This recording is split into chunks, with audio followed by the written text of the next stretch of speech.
ন্যায় যাত্ৰা নহয়, এইটো হৈছে মানে ৰাহুল গান্ধীয়ে এইটো অন্যায় যাত্ৰা। ৰাহুল গান্ধী হাতীবদৰ সিহঁতে অন্যায় কৰিছে গোটেই ভাৰতবৰ্ষত।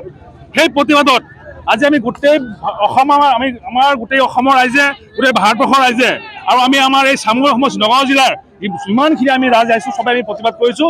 এইটো ন্যায় যাত্ৰা নহয়, অন্যায় যাত্ৰা কৰিছে। সিহঁতে ন্যায় ক'ত দিছে, কেতিয়া ন্যায় কৰিব? তাৰ কাৰণে আমি গোটেই ৰাইজ ওলাই আহিছোঁ আৰু এই প্ৰতিবাদ কৰিছোঁ আমি। আৰু লগত আছে ৰকিবুল হুছেইন, আৰু ৰকিবুল হুছেইনৰ লগতে কি কৰিব? ইটো ইমান দিনটো চামগুৰি সমষ্টিত কি অন্যায়, কি ন্যায় কৰে? গোটেই অন্যায় কৰি আছে, মানুহক ক্ষতিয়ে কৰিছে। আমি এতিয়া সহ্য কৰিব পৰা নাই আৰু সেইকাৰণে আমি গোটেই ৰাইজ ওলাই পেলাই আজি এই প্ৰতিবাদ কৰিছোঁ আমি। ৰাহুল গান্ধী মুৰ্দাবাদ সব হৈ যাব, ৰাহুল গান্ধী মুৰ্দাবাদ হ'ব, ৰকিবুল হুছেইন মুৰ্দাবাদ,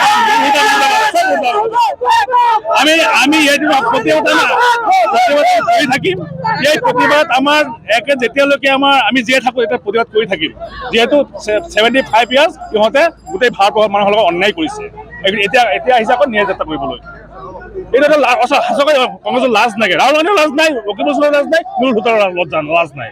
আৰু ইয়াৰ প্ৰতিবাদত আমি ওলাই আহিছোঁ। ইয়াৰ প্ৰত্যুত্তৰ এই 2024 নিৰ্বাচনত একেবাৰে আপোনাৰ পাব, আপুনি চাই ৰাখক। এইবাৰ কিবাৰ 400 পাৰ, নৰেন্দ্ৰ মোদীয়ে 400 চিট লৈ চৰকাৰ গঠন কৰিব, চাই ৰাখক।